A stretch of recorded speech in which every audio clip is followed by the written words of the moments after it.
A storm is brewing across the UK. As the clouds come in, the thunderstorms arrive and the lightning strikes. We beg you to copy this video, save it and share it before they have it removed.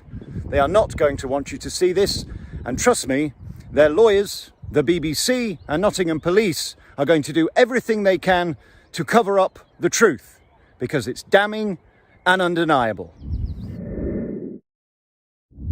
Howdy mush, it's the voice of reason for a Thursday night, and I don't know about you, I'm fed up of being intimidated, I'm fed up of being spoken to as if I'm stupid, and I feel I have no choice but to defend myself and say the truth, the whole truth and nothing but the truth, to protect my reputation and my career. There are people who are trying desperately to close me down. They have been doing so for 18 months. The cancel culture in this country is out of control.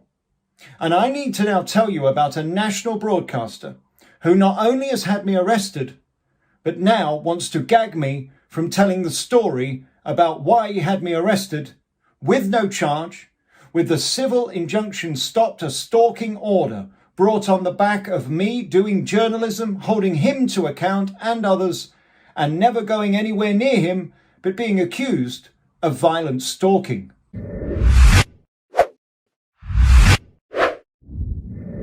Hi everyone, big news. Now, we do not want you to contact any of the people mentioned in this thing directly. If you would like to help me, you can write to your MP, write to Priti Patel, the BBC, either the press office, go to complaints, go to the Director General, go to anyone but the people named.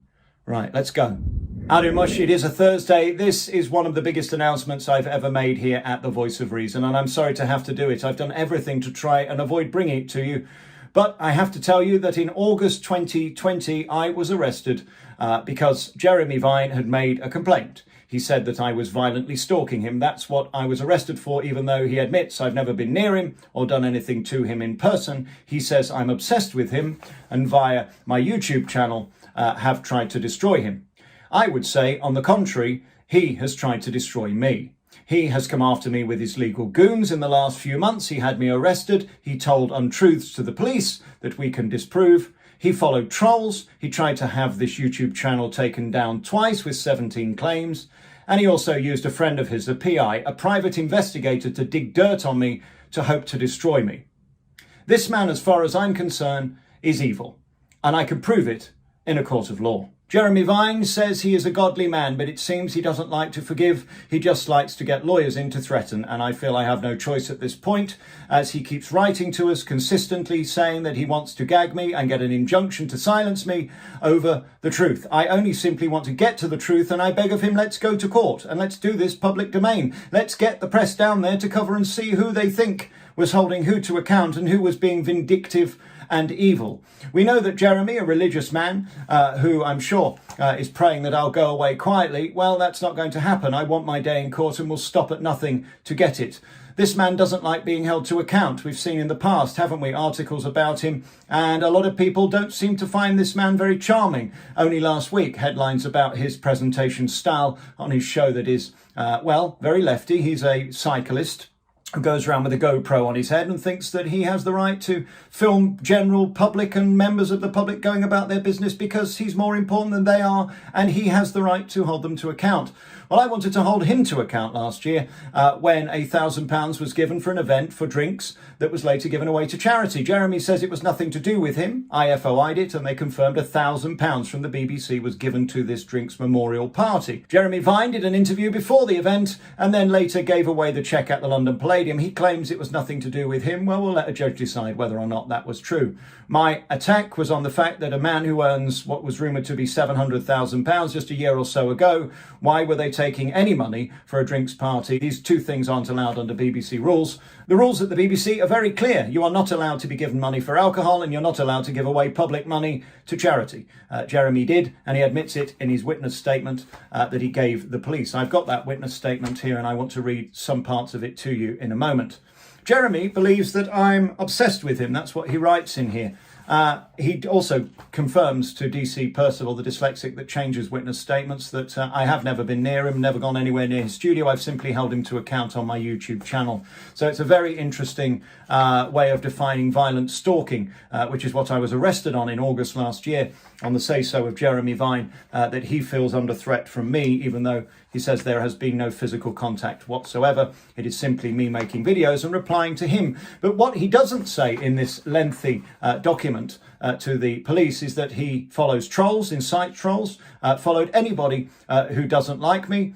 He also endorsed a criminal and incited his 700,000 Twitter followers to hate on me and cancel me, akin to what Bernie did. These are a type, aren't they? These are a breed. These are a BBC-protected group of sanctimonious, supercilious pricks who think that they can go about doing what they want to do. And he, in fact, quotes that quote within his police document. He thinks that the police should be there to stop me calling him a sanctimonious, supercilious prick. Well, let's see whether a judge agrees. You see, unfortunately, in this world, as Katie Price found out last week, you are allowed to do journalism, hold people to account, do comedy and say what you like within the law. And the law is very clear that free speech cannot be stopped by people who are just very rich and just want to gag people who are holding them to account. Now, it will be for a judge to decide whether I overstep the mark. I stand by everything I've said. And when I read you this document, I think you'll see that this is a man who's simply trying to protect his reputation of something that shouldn't have happened. He says that he can't sleep at night because of his daughter, who I named in an article. Well, it wasn't me who named her. It was the Daily Mail who named her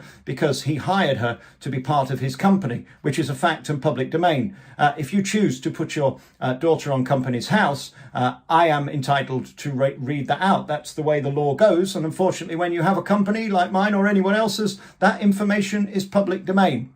What's disturbing about Jeremy is that he went to his friends, a dodgy PI, a private investigator who is much scorned in the press. He's a man who's sold documents, been in court and absolutely obliterated by many barristers who see him as less than honourable and honest. He tries to destroy people by finding out things about them, as he did me. Unfortunately, the worst he came up with me was that I've hurt a lot of people's feelings. A bit like Ben Hewis, who yesterday started tweeting about me again, having had me arrested. He said that he confirms he did publish the email by Bernie Keith. He says, though, he's a good dad and a nice man. Well, I think the judge will be the judge of that. I don't think you're a nice man. I think you are deeply manipulative. And when you encourage people and incite people to hate on someone like me, you have to be brave enough to stand up in a court of law and defend it. So we will get to that later. This is signed by Jeremy Vine, as you can see here. This is his police witness statement that was given to me with all the accusations he makes. He says, I've tried to ignore him, he says, but what he's doing to me and others is just not acceptable. Oh, okay. So he's going to decide that I am not entitled to hold him or anyone else to account like he does on his shows every single day. That's curious. I would go as far to say that Alex Belfield is obsessed with me. Based on what? Based on me making a video, you then inciting trolls and me replying to you, because that's what happened. Every time you did something, I replied to you and I can prove it in a court of law. You, on the other hand, incited people who were trolls giving death threats. You liked them and encouraged them by retweeting them, by liking their comments and replying to them. We've got all the screen grabs, Jeremy. I don't think a BBC national presenter should be inciting hatred to other human beings, especially a Christian man, a worthy, sanctimonious man who thinks he's above the law and above everyone else, following trolls. And we've got the screen grabs, many of them. There's many examples in this long blithering statement as to why I'm harassing and stalking him. He goes into great detail about all my broadcasts.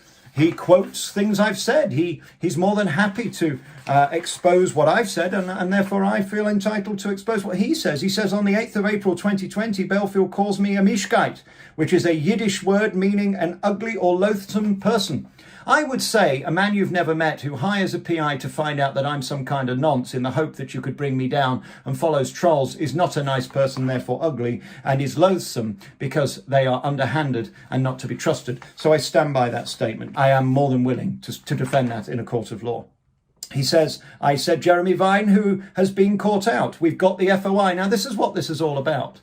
That he handed the police a document that was not the document I was sent by the BBC.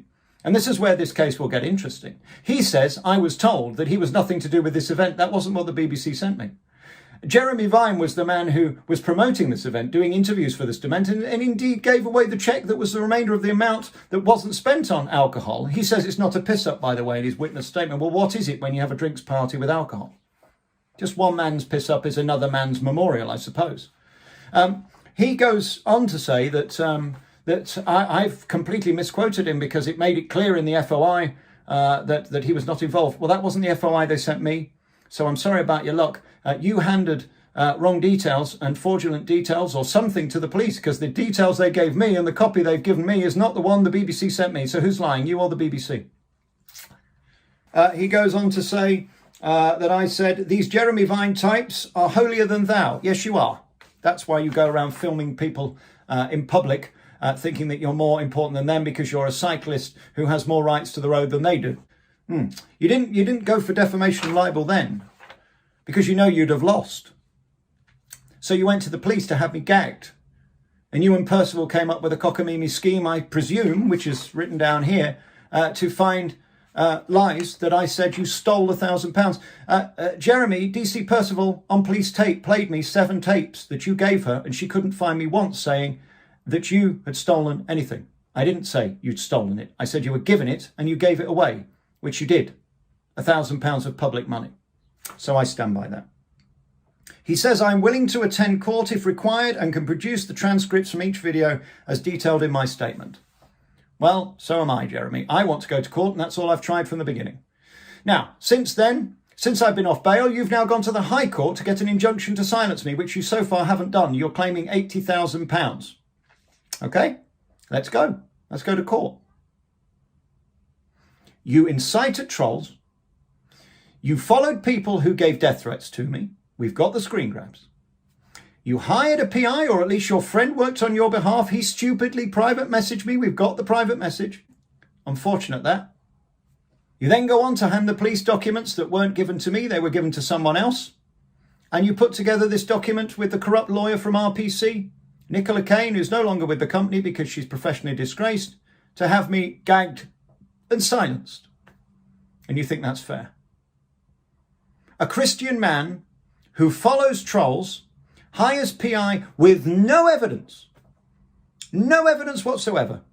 Your friend goes out to seek information on me. That's what he called you in the private message, friend, to hope to destroy me. Worst of all, you put a tweet out endorsing a criminal who went to prison for 18 months, and you said you thought he was a better character than me. Good luck with that in court. So there it is in black and white. That's the truth. And I stand by everything I've said. This man wants me silenced, gagged and off the air. He's tried to sabotage the YouTube channel. He's tried to gag me with an injunction. He's threatened me 5 times. And his lawyer says it's contempt of court if I read this out. No, it's not. No, it's not. The court dropped everything on Friday. The police don't have a charge and I'm not on bail. And I haven't been in court. So you're lying again. And by the way, I gave you a deal. Right? You wrote to me and said, we want to sue you. And I said, if you write to me any more times, I'll read them out. Don't you worry about that. It's on record in front of the High Court in London. You say this is confidential, this information that you wrote to us yesterday, that you're not willing to wait any longer, you want a gagging order. Well, listen, the contract with me was that if you wrote to me, I would read it out. Your contract doesn't stand being confidential because I told you whatever you sent, I would read out for transparency, to be absolutely clear to the public what's going on, because that's all that matters. I didn't want any of this. But as far as I'm concerned, Jeremy Vine is evil.